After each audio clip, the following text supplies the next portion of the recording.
Kristrún, nefnt tap hérna fyrir Þór Káa. Hvernig líður þið svona eftir leik? Mér finnst þetta bara ótrúlega súrt tap og við stóðum okkur mjög vel seinni hálfleikurinn aðeins síðri en fyrri en við máttum klára þetta í fyrri. Fenguð fullt af góðum færum og hún varði nú bara vel hjá ykkur en þið voru að skapa ykkur færi þó að þær hafi legið svolítið á ykkur. Já, algjörlega. Við leyfðum þeim að vera með boltann og svo nýttum við tækifærin þegar við náðum að sækja hraðasókn á þær en hann lá ekki inni því miður.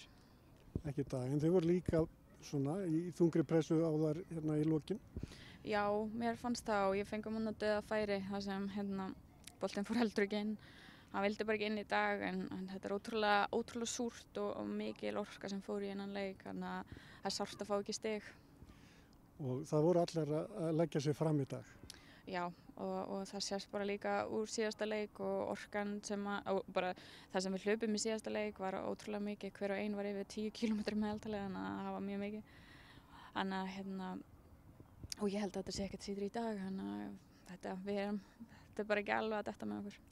Ekki alveg að detta, en það eru margar mjög ungar í liðinu og þær eru bara að standa sér alveg ljómandi vel. Já, það er að standa sér frábærlega og bara þvílíkt að nýta tækifærið og er að berjast fyrir sætinu sínu í liðinu og er að gera það ótrúlega vel og verðskulda sæti og bara framtíðin er björt í Keflavík.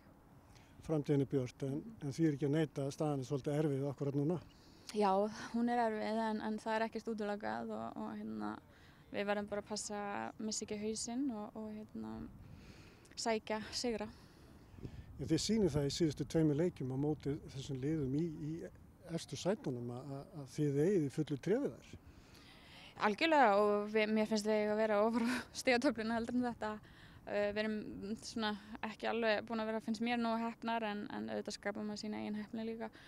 En ég hef engar áhyggjur, við höldum bara áfram og ef við höldum svona áfram þá hef ég litlar áhyggjur. Það er nóg eftir. Það er nóg eftir. Gangi ykkur vel. Takk fyrir.